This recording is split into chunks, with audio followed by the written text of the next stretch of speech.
GangRadio.com.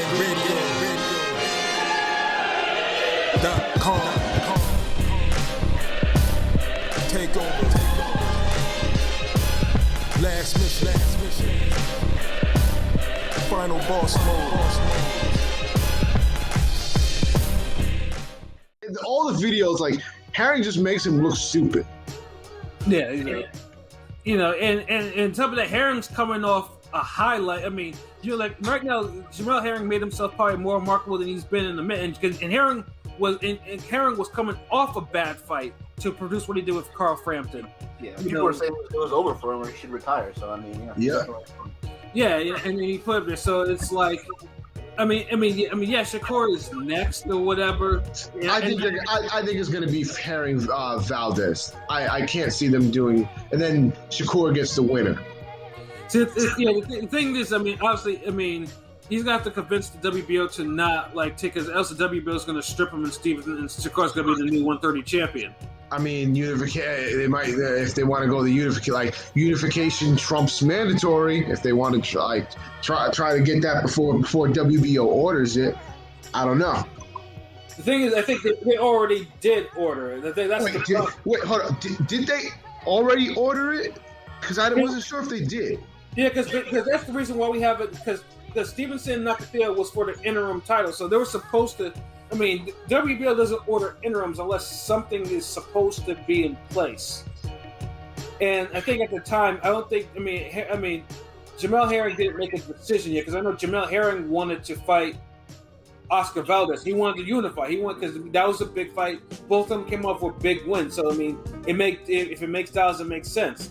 I mean, the last thing I remember was, didn't the WBO give Herring a deadline, to make a mandatory defense, and then after that, something about then they would order it. So it's been over 30 days. Well, the thing is though, Shakur was the mandatory. Shakur was the number one, and that's the thing. So I'm not sure what's going on with them, but I'm sure something has to be some decision has to be made by Jamel Herring soon. I mean, Herring's on record of saying he'd vacate the WBO to fight Valdez.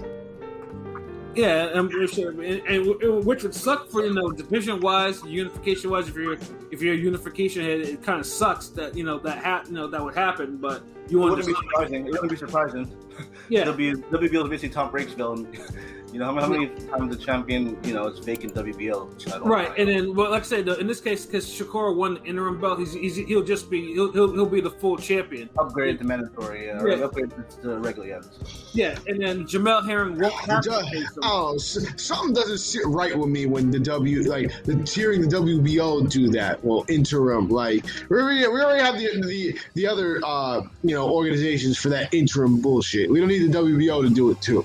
No, but the thing is, though, WBO and IBF uses it less. IBF, they don't fool around with the IBF. The interims, they'll get rid of them. But WBO, when they do it, it's usually pretty brief. So I don't ever, because there's no one walking around, as a long-term WBO interim champion. There's none. You mean like the WBC where motherfuckers are interim champions for 2 years? Yeah, exactly. Or WBA where that's a regular champion and then. They'll just be regular. They'll just be regular champions. The gold champion afterwards. I'm just like, oh. Yeah. So that's why I don't fault the WBO, because for the most part they do enforce their rules for better or for worse, and the interim belts, they actually use them the way you're supposed to use them. So I don't know, but yeah, it's a pretty much just round robin between them. So we don't know who's going to be next. If it's going to be Shakur and Herring, or Shakur Valdez, or Valdez Herring, we don't know who's actually going to be next. At this point. But in terms of trying to sell the fight, hopefully whoever is next, hopefully Shakur will actually rise to the level. Will be able to up his performance, up his game a little bit. And so, because like I said, unfortunately, like I said, boxing is boxing, but boxing is also entertainment. Boxing is a business. It's a lot of different things, and I hate the business side of boxing, but sometimes I understand it. I mean, nobody likes the actual business side of boxing, but it's just so prevalent you can't overlook it. Yeah, you have to talk. Yeah, you have to definitely discuss it. Yeah. Right. And the thing with Shakur, I mean, you know, I have a friend who doesn't really watch boxing. He's from Jersey. I mean, Shakur is basically right now the boxer of Jersey, so he does have like, you know, a following and fan base. But a few more performances like this, you know, I don't know, man. Oh yeah. Like I said, I went to his fight in Newark, which is, by the way, Newark is an interesting city, man. You're being very nice by calling it an interesting city. Oh God, I have so many other ways I can describe it other than interesting, but I'll be nice tonight. Let's put it this way. I put it this way. At the area around the Prudential Center is pretty. You know, I could walk around. Like, I mean, there was no bullshit or whatever. Like the shit is very, like, I was walking around there at night with a fucking laptop and all types of shit on me, and I was cool. You know, but where I stayed, you know, was another thing. It was not in a nice. It was a diamond in the rough ass area. Yeah. You know, and one thing is, like, it was because of that trip, my lady actually bought me one of those alarms where you pull the keychain and it lets off like a piercing, shrieking type of noise. Oh Lord! because after I told her some of the stories of people, how certain people are approaching me. So yeah, Newark is an interesting city, man. And and you know, I learned, you know, for the next time if I go there, that if I go to Prudential Center, that I need to find a hotel within the vicinity and stay. Yeah, they have nicer spots by the Prudential. You just chose to pick a hole in the wall, probably. So yeah, I really did, because if I think it was next to a Checkers too. Like, it was a walking distance. So, like, honestly, it wasn't that bad. You know, like, I mean, the area, I mean, it was grimy, but it wasn't like... That was like me when I, in like 3 years ago, my ex, her graduation was at the Prudential, 4 years ago, my ex's graduation was at the Prudential Center, and like, I parked like literally like 15 minutes from Prudential Center, and I was like, why did I park here? I better hope my car's here when I get back. Because like, I should have just parked closer. Yeah, it was one of those moments. I chose to be risking my car and my life. So yeah, just like I told myself, and luckily I got some advice. Like, I actually took their light rail, which, by the way, Newark has a lot of grimy things, but their light rail is like state of the art. Like, that shit runs. Like, that shit is clean too. You know, and they told me, like, yeah, you know, you can take the light rail there, but you might not want to take that shit back. And I hated the advice. I peeped game on that one. Yeah, because the light rail at night is kind of grimy. I already saw, you know, but yeah, Newark's interesting, and I saw the impact. You know, like they was going crazy for Shakur, like. You know, even then, I mean, you know, like, there was the whole crowd, like, they showed out for him too, and especially at his after fight party, which unfortunately I couldn't get in because they were filled to capacity at that time. Yeah, Newark is behind Shakur, man. He's a hometown hero, and that's why you don't want to see. Basically, you don't want to see anything try to jeopardize that, where his promoter might decide to feel some sort of way, and, you know, might decide to, like, sabotage him. It's happened before, and it can happen again. You don't want to give Bob a reason to, you know. Yeah, we thought he was going to do it to Teofimo, but you know, good thing it didn't. But you know. Yeah, I mean, it looked like it was pretty close because I think that, I mean, like I said. Shakur will get his chances, and if he continues to drop eggs on, you know, on the big stage, yeah, it's not going to be good from here. But you know, he's got some stuff to work on. He does, you know, and like I said, I mean, all it is really is a tweak, man. Like that's all it is, man. It's just a tweak.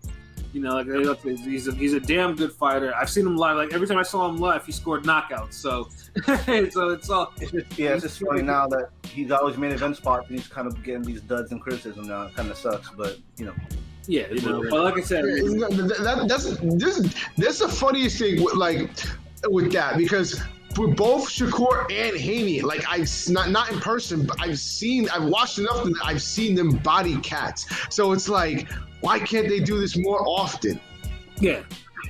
Yeah, now that they're actually main eventers and like, you know, have the next acclamation, you know, for sure. You know what I mean?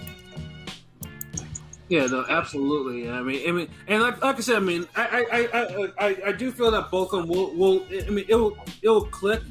I think Haney's been trying to make it click, you know, and I think he might do it. But I think Shakur, needs some little work to make it click, you know. So I mean, you know what I'm saying? And it's like, and I mean, it's just tough because we have so many young, skilled fighters. And it's not just Shakur. So it's like, if Shakur doesn't, like, that's the thing. We've got so many options now. So people aren't going to wait for Shakur to just, you know, show and prove if he's going to take his time to do it. Because we've got a million other young guys, you know, coming up that around that weight division that, oh, you know, we're just going to turn our attention somewhere else. You know what I'm saying? Like, in his own division, you got a guy in Chris Colbert who Colbert showed that he's got the goods and he's entertaining and he's skilled. He might not be skilled for skill, you know, as good as Shakur, but he's very skilled and he's entertaining. He fights within the pocket. Like,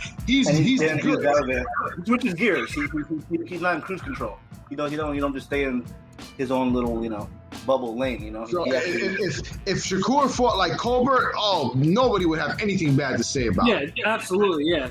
And you're right about that too. Like, there are other fighters too that have made a mark. Like, we have Stephen Bolton, you know, who beat an opponent on his own with his own opponent's game. Like, and that shit was impressive. We have Reese Salim, who fucking lit that shit up like his last time out against a really good prospect himself. So, like, you know, we have Castillo Clayton, you know, I mean, who's as slick as they come at welterweight.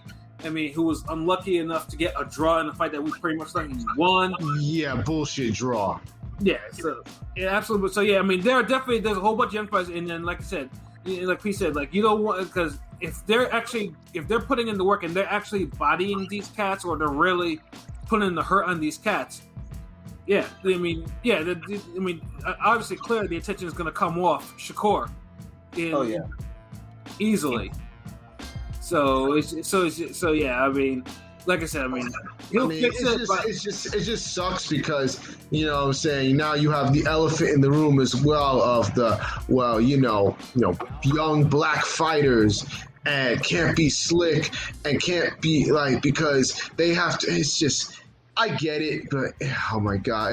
And every time Shakur and Haney have these performances, we got to hear about this. And it's like, I don't even think that applies to Shakur, because Shakur is still very, very well liked, treated very well within the media, and like they're still like, they're not down on him. They're like, I don't know. So I don't even think that applies to Shakur.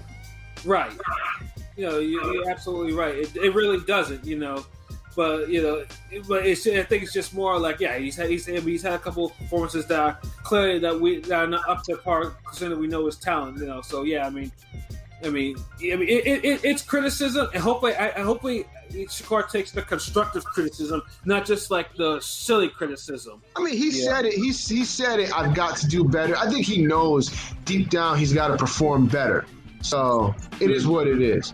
You know, and it's not like he's got that much, you know, to improve on, that like he needs a lot of work. You know, it's just a little bit here and there. Just fine. Like, honestly, he's got, like, compare him to a guy like Ryan Garcia. Ryan Garcia is more exciting to watch, but like, you know, skill wise and like work wise, he's still way more work in progress than a guy like Shakur.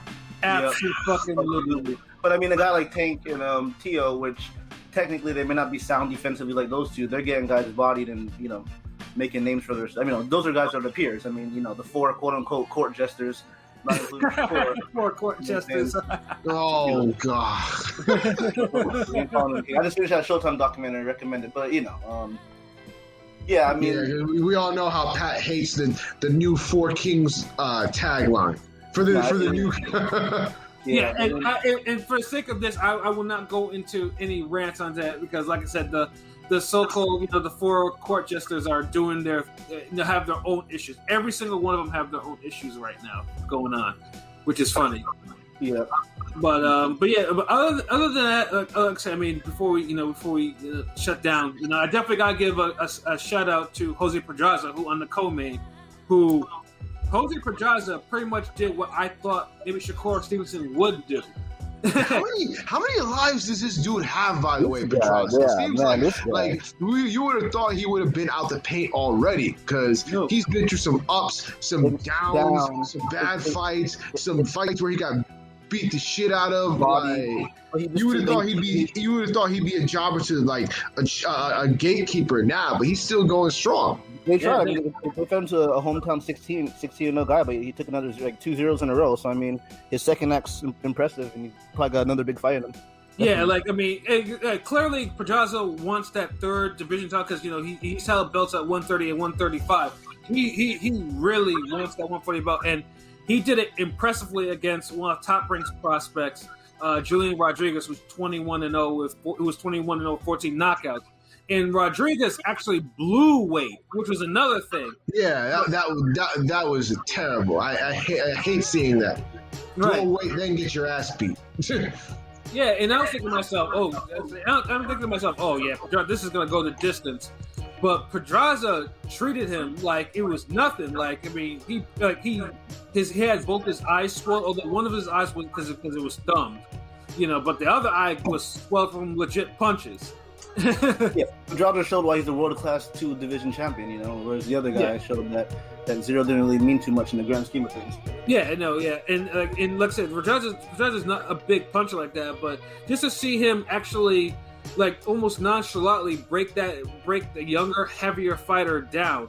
Yeah, and like had him like pretty much putting on the stool because the injuries died. Like I couldn't help but be impressed. Like dude is a quality operator at 140, and I was impressed, and I was super impressed by that. Yeah. To think this was the same guy that 5 years ago had a snooze fest with Edner Cherry that everybody thought he lost. Exactly. 9 lives. I mean, I've seen Jose Pedraza live too. I think because he beat down one of the Smith brothers. I think it was Steven. Yeah, I wouldn't. Oh, good, sir. Yeah. He beat down one of the Smith brothers, Steven Smith, by decision too. So 9 lives indeed. Like dude keeps extending his 15 minutes. Soon it might extend it to like an hour the way he's going. Yeah, I could definitely see him with how 140 seems to have a stranglehold on all the 140 belts. I'm sorry, Top Rank has all the a hold on 140 belts. I could definitely see him getting a potentially the one last title shot at 140 or something down the line. Oh yeah, I mean, I think right now, pretty much the whole 140 contingent is pretty much waiting now to see what's going to go on with Josh. Now, Josh Taylor, obviously, he's going to face Jack Catterall. He's going to because Catterall actually stepped aside, legitimately stepped aside, so the belts could be unified, and Josh Taylor's like, you know what? Yeah, I'm a man of my word. I'm gonna give him a shot. But then after that, it's gonna be seeing whether or not he's gonna keep all those belts. A fight I want to see. Actually, sorry, Zepeda versus Pedraza would be a good fight. Oh yeah, that'd be a good fight. Yeah, I mean, Pedraza 2. Yeah, Zepeda versus Pedraza 2. Oh yeah, that'd be the second one, right? Yeah. Yeah, because the first one. I mean, I don't know if I want to see Zepeda versus Pedraza in Zepeda's current condition. Zepeda needs to get something together. Like I don't know. That might be too much for him right now. Too much too soon. Yeah, I mean, I'll consider that he had a night. I mean, he had a night off or whatever. I mean, it was Hank Lundy. He couldn't really get up for that, and he did come off an incredibly violent fight. So I'll give him a pass for that fight. But yeah, that can't really happen again. Because I mean, he has a ranking right now. He's number 1 for the WBC. So yeah, that cannot ever happen. That fight can't happen again twice. That type of fight. Pedraza, I definitely got to salute. Dude is still an operator there. But other than that, it wasn't like I said, it wasn't a whole lot of notable shit going on in the card. Like the prelim undercard was pretty mid as it was. So, It wasn't anything crazy. So yeah, it was just basically it was just what you call an appetizer, for for this coming weekend where there's gonna be a shitload of boxing, and of course LB will be back with us to recap all these cards. So stop here for today. Before we go, obviously get some final thoughts. Pilot, you have any final thoughts? Sucks about the tail fight being postponed with the COVID. Yeah, it does. But at least we have another, few more options to watch, so it saves me a little bit of space on my TV for a split screen. So, you know what it is, Ring Gang Radio. Sorry I was a little late, but glad I'm here and glad boxing is back in full effect for the summer and the rest of 2021, hopefully. Yes, sir. Absolutely. P? I mean, you know what it is, Ring Gang Radio all day. You know where to find us at ringgangradio.com, YouTube, Instagram, Twitter, Facebook. Subscribe, like, follow. You know what it is. Shout out to Teofimo. Hold your head. Hope he succumbs to a full, speedy recovery. So it's unfortunate, that it's had to happen like this, but hopefully he's good. He's in good health. So we'll see it again in August, hopefully. Yeah, and I know definitely too, because and I was just enlightened that Teofimo has asthma, so asthma and COVID is not a good thing. Yeah, I saw that. I was like, oh shit, I didn't realize that. But yeah. So hopefully that he does recover, because because it would be unfortunate to see like maybe Teofimo in a weakened state, or a state like how Povetkin was in his last fight. Yeah. Hopefully he's fully recovered, and there's no lasting effects of COVID. That sometimes will affect certain athletes, or what may have you. Yeah, I know one thing will probably affect that betting line. That's for damn sure. That betting line is going to be a lot closer. I know that it's going to be. It's unfortunate, and I hate saying that, but it's true. It's absolutely true. Well, the silver lining in this is that now. Bob has no excuse of not making Haney fight next year, because Teofimo's not fighting again this year since he's fighting in August. They wanted to bring him back in October, because his wife is giving birth in November. It's like, oh no, we can't make that fight because of all the contractual obligations. Well, that'll be solved by September, and he's not fighting again because he fought in August. So next year I want to see that Teofimo Haney fight. So no excuses. Absolutely, definitely, yeah. That needs to be the first. That needs to be the first pay-per-view. Like Devin Haney's not under contract with Matchroom, although I think they were trying to work some shit out for a new agreement. And Teofimo got a new deal with that involves pay-per-view. So yeah, they're working it out, but he still has a little bit to go. I know it's because I heard it was. Even though the contract expired, Hearn has 30 days to speak exclusively with, Haney has to speak exclusively with Hearn to negotiate a deal, and then after 30 days, if nothing comes to fruition, then he can go get a deal with anywhere else. But Eddie still has the option to match. I'm like, I didn't realize boxing had a franchise tag. Or like a restricted free agency in NBA or some shit, right? Yeah, that's why you gotta read the contracts. That's why you got to read the damn contracts. Yeah, you just never know what's on them, man. But yeah, it is. Yeah, it was definitely a. It was definitely unfortunate. Definitely an unfortunate event. And I know for everyone else, obviously that was on the card because they pushed back the whole card. And obviously but obviously it could be just the boxing god's way of telling us, you know what? It doesn't make no sense having 5 boxing cards for these guys to be watching, because it's literally too much. Like as much as hardcore boxing fans we are, 5 cards is a lot to the day. Yeah, there was way too many. You know what? That frees up my schedule a little bit anyway, because now I can, even if I can't watch everything, I can tape the rest of the fights. I can tape the Showtime. I can tape the ESPN. Right. So. And of course, and luckily the DAZN fight, the DAZN card is actually starting early at 3:30 Eastern time, or for Pilot, I think it's 12:30. Yeah. Wait, the DAZN one? Okay. Yeah. So I was like, that is perfect, because that shit will be over before the other cards start, and then like I said, and I don't. This time, at least, I won't feel bad having 2 laptops and a TV going. Say, yeah, but yeah, I mean, it was just, and then obviously, I mean, of course, the downside to that is the date that they moved it to is on the same date as Rigo versus Casemiro, which just kind of sucks because, I mean, although Rigo Casemiro is a great fight on paper, and I'm looking forward to that. Yeah, if it's running against the Chiller pay-per-view with all its fuckery, that might actually might outshine it a little bit. So, but obviously, I mean, we can watch. I mean, luckily for us, we can actually watch 2 cards, and at the same time, and it's not going to be a problem. So and that doesn't do anything. But other than that, yes, follow us, YouTube, Podomatic, Anchor, Google Podcasts, Apple Podcasts. We're on everything, man. But definitely, especially, follow the YouTube. Tell your friends about us. So they can, get down and sub, and we can all be friends.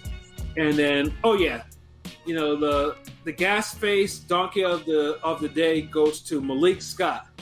I have to mention this before we get up out of here. Malik Scott. Yes, I know that you're the trainer. I know you never had this type of spotlight on you at any point in your career. I know it's a new thing for you to be front and center, with all these cameras and shit on you. But bruh, like, there wasn't a time for you to get, to catch foot and mouth disease, bruh. Like, you didn't have to. I understand that Deontay didn't really want to be talking and shit like that. He wanted to do what he was doing or whatever.